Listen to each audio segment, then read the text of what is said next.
Hello friends, welcome to our new blog. तो अभी शाम दोपहर के 1:30 हो चुके हैं और जैसे कि आपने लास्ट वीडियो में देखा, हमारी आज रिज़ल्ट मिलना था मेरा और ईशू का। तो मैं बता दूं, मेरा और ईशू का अच्छा है रिज़ल्ट। मेरे को रिपोर्ट कार्ड नहीं मिला, वो सर बोल रहे थे कि 9th में नहीं मिलता, और ईशू का मिला है। तो मैं ईशू का रिपोर्ट कार्ड आपको दिखाती हूँ। तो ये रहा ईशू का रिपोर्ट कार्ड और इसमें यहाँ पे ग्रेड्स हैं सारे सब्जेक्ट में। इशू के A1 है ना इशू? A+ मिला। अब कैसा लग रहा है आपको? बहुत अच्छा। बहुत अच्छा। आगे और मेहनत करनी है, मैम ने बोला है ना। हाँ, और मम्मा इधर बना रही है दोपहर का खाना। मम्मा क्या बना रहे हो आप? खिचड़ी बना दी और अच्छा। तो है नहीं बनाने की। हाँ, मम्मा को भी फीवर हो गया और क्योंकि फिर नुकसान भी देगी, कुछ भी बनाओ और हिम्मत भी नहीं है। पहली बात तो यही है। मैं तो अभी उठी, दवाई लेकर लेट गई थी, फीवर हो गया था। अब भी उठा नहीं जा रहा, लेकिन ये है बच्चों के लिए तो बनानी। बच्चों के क्या, सभी खाएंगे फिर दवाई भी लेनी। और हम दोनों की तो तबीयत आपको पता ही ऐसी हो रही, गुड्डू के पापा की भी और मेरी भी। आप कैसा फील कर रहे हो अभी? पहले से कुछ ठीक सा है, फिर भी मैं डॉक्टर के जाकर आ रहा। अच्छा। फिर तो पूरी बॉडी पेन तो कर ही रही। हाँ, खाना मैंने बना दिया था, फिर मैं लेट गई थी। बस ऐसे ही करके पूरा दिन मेरा निकल गया। धीरे धीरे काम करती रही, फिर लेट गई, थोड़ी देर आराम करा, फिर उठ के कर लिया। और देखो, काम करना भी ज़रूरी था और आराम करना भी ज़रूरी था। फिर इसके पापा लेके आए थे दवाई। मैं तो नहीं गई थी डॉक्टर के यहाँ, यही गए थे। फिर क्योंकि सेम ही प्रॉब्लम थी दोनों को, जैसे उनको हो रहा था। मैं कहा आप ले आओ, जो आपको दवाई देंगे फिर मैं ले लूँगी। फिर दोपहर के टाइम मैंने वो ली दवाई, तो फिर उससे जाके कहीं मुझे रिलैक्स मिला। फीवर भी दोपहर के टाइम, मतलब जैसा मैंने सुबह का काम किया उसके बाद बहुत ज़्यादा हो गया था। तो जी खैर, चलो ये तो चलता ही रहता है। और आज सबसे बड़ी खुशी की बात तो यही है कि बच्चों का रिजल्ट आ चुका है और सच में ही बहुत अच्छा रिजल्ट आया है। और आपको परसेंटेज ही बता देती हूँ। गुड्डू की है, गुड्डू 9th क्लास में थी और उसकी जो परसेंटेज आई है वो है 82%। रिपोर्ट कार्ड उसका नहीं मिला, 9th क्लास में नहीं मिलता बोल रहे थे सर। हमें भी पहले नहीं पता था, तो पहले उसकी ट्यूशन वाली मैडम ने एक दिन पहले ही बताया था। फिर उसके बाद स्कूल में जाकर सर ने बोला कि बेटे रिपोर्ट कार्ड नहीं मिलेगा। सिर्फ उनको ये बता दिया कि आपका रिजल्ट, मतलब आपने 9th क्लास क्रॉस कर लिया है, आप 10th में पहुंच गए हो, और मतलब आपकी जितनी परसेंटेज है वो भी बता दी। तो 82 आई है गुड्डू की इस बार परसेंटेज, और ईशू की आई है 95। और मतलब दोनों बच्चों का अच्छा है रिजल्ट। ईशू के हिसाब से ईशू का है, क्योंकि ईशू की अभी छोटी क्लास है, इतना ज़्यादा सिलेबस नहीं होता। और गुड्डू के हिसाब से 9th क्लास में है गुड्डू, थोड़ा बर्डन भी ज़्यादा हो जाता है इस वजह से। तो आपको एक बात और मैं बता देती हूँ। आप सब कह रहे कि आपके कई क्वेश्चन हैं, वैसे मैं सारे ही बता देती हूँ। चलो, आप सबसे पहले पूछ रहे कि मैं जिस बहन के अपने घर गई थी, तो वो बहन मेरी कौन सी है, आपकी रियल सिस्टर है या कौन है? तो मैं आपको बता देती हूँ, वो मेरी कजन सिस्टर है, मेरी बुआ जी की बेटी। जो मेरी बुआ जी हैं वे गांव से है, उधर ही मुजफ्फरनगर से। जब मैं कहीं उनके आ जाऊंगी, मैं अपनी बुआ जी से भी मिलवाऊंगी आपको। एक बार पहले गई थी, शायद काफ़ी पहले, टाइम हो गया, आपको याद नहीं होगा। तो मेरी बुआ जी की बेटी है वो। फिर मैं जब दोबारा अपनी बुआ जी के यहाँ पे गई, दूसरे वाली बुआ जी के यहाँ, तो आप पूछ रहे थे कि वो आपकी बहन की मम्मी है या कैसे है। तो मैं आपको बता देती हूँ, वे मेरी छोटे वाली बुआ जी हैं। मेरी बहन जो है जिसके पास मैं गई थी, उसकी मौसी लगती है। मतलब मेरी बुआ है और मोनी की मौसी, तो वो उसकी मदर नहीं है, उसकी मौसी है। तो ये भी क्लियर कर दिया। अब तीसरा क्वेश्चन आपका है कि जिस भाई के पास मैं गई थी, तो वो मेरा रियल ब्रदर है या क्या है? तो आपको ये भी बता देती हूँ, वो मेरा सगा भाई है, छोटे वाला। मेरे दो भाई है, एक रामपुर रहता है, आपने देखा होगा, इंदू जहाँ पे गई हुई है वहीं पे ही, मतलब घर पे ही रहता है एक भाई मेरा। पहले जॉब करता था, लेकिन अब उसने जॉब छोड़ दिया है, वो घर पे ही आ चुका है, घर पे ही रहता है। और जो छोटे वाला भाई है वो मेरा जॉब करता है नोएडा में, और उसकी अभी शादी नहीं हुई। बड़े वाले भाई की हो चुकी है, उसके पास 2 बच्चे भी हैं, आपने देखे होंगे। हिंदू के भी लोग आजकल वही के ही चल रहे हैं, आपने देखे होंगे। तो अब मैं आपको बता देती हूँ। आपका एक क्वेश्चन भी आ रहा कि आप अपने ससुराल में क्यों नहीं गए। देखो जी, कुछ काम ऐसे होते हैं, कहीं पे जाना होता है किसी समय हम नहीं भी जा सकते। असल में बात क्या थी, हमारा कहीं भी जाने का कोई भी प्रोग्राम नहीं था। आपने देखा भी होगा, मैंने किसी भी व्लॉग में नहीं बताया। और जब हम वृंदावन गए, मतलब नोएडा दिल्ली गए, तो वहाँ भी हम अचानक से ही गए, वो भी सिर्फ वृंदावन जाने के लिए। बाकी मेरा ना मेरे भाई के पास जाने का प्रोग्राम था ना बहन के। सिर्फ हमारा जो अचानक से प्रोग्राम बना, वो भी मेरी बहन से बात हुई, उसने बोला कि दीदी हम जा रहे हैं, आप आ जाओ। और आपको पता ही यीशु का मन था, तो इसीलिए हम अचानक से वहाँ गए। फिर वहाँ गए तो देखो, मेरा भाई है, बहन है, तो मेरी बुआ जी, तो उन सब से मिलना तो जरूरी था, क्योंकि इतना जल्दी वहाँ पे नहीं भी जाया जाता।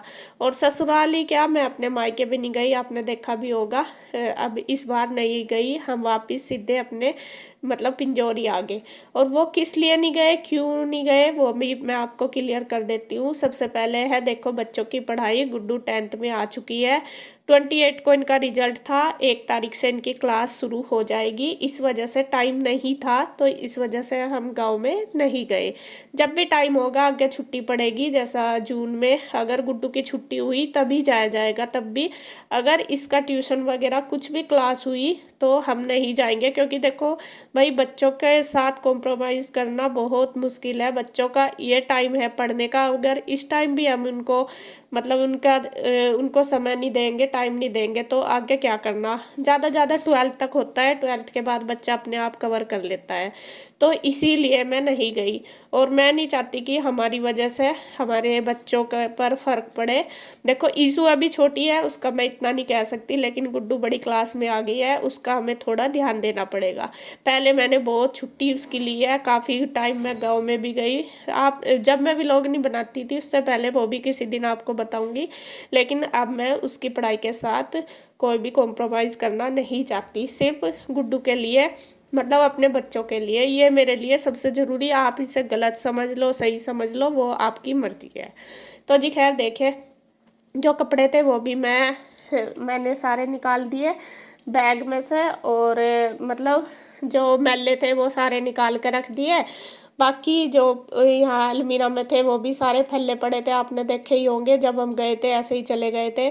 जो धुले हुए थे वो भी सारे ऐसे ही पड़े थे। तो बस मैं लगी हूँ अपने कपड़ों में, इन्हें जो मैले कपड़े उनको सारों को अलग निकाल दूंगी, जो धुले हुए उनको लगा दूंगी, तय कर दूंगी, और फिर सारी अलमारी वगैरह अपनी सेट कर दूंगी।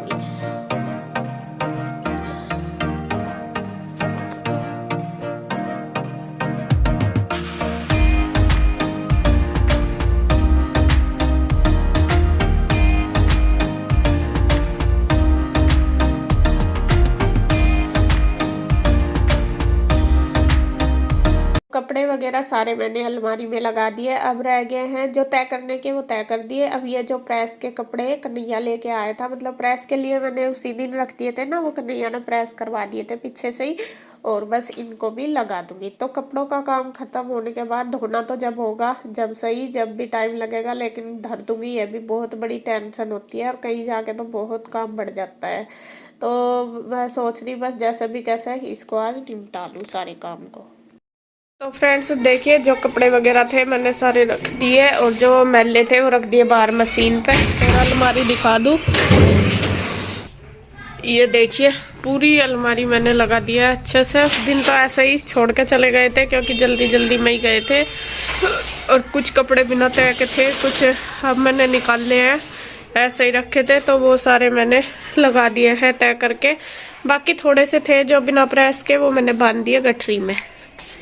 तो ये वाली अलमारी तो हमारी देखिए हो गई है सेट।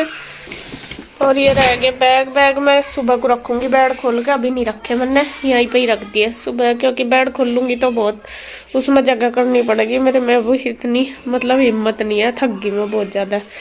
और दूसरी अलमारी भी मैंने लगा दी है,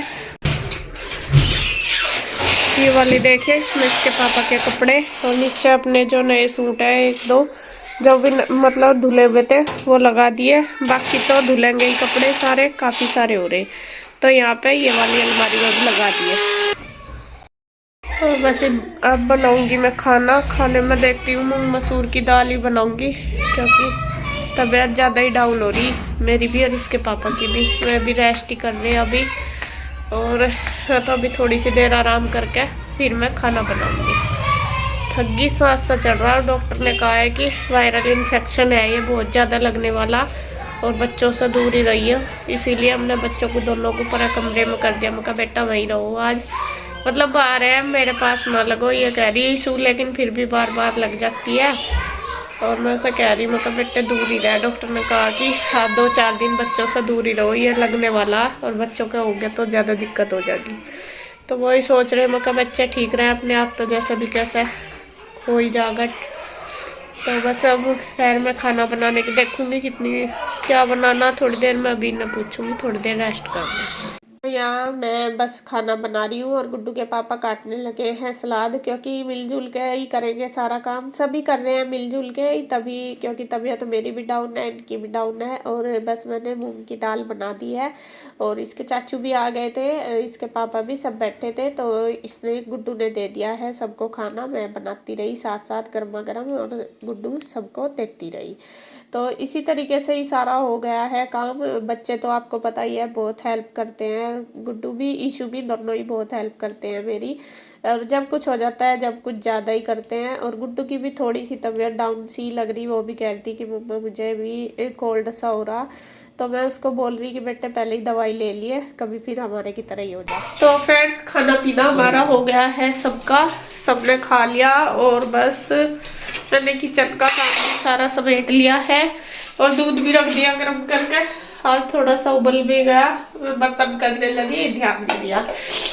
और बस अब वीडियो का एंड करूँगी, यहीं पे रेस्ट करूँगी, दवाई लूँगी और पढ़ूँगी, स्टीम लूँगी। पहले तो हालत ज़्यादा ख़राब होती जा रही। तो बस मिलते हैं एक और नई वीडियो के साथ, तब तक के लिए बाय बाय।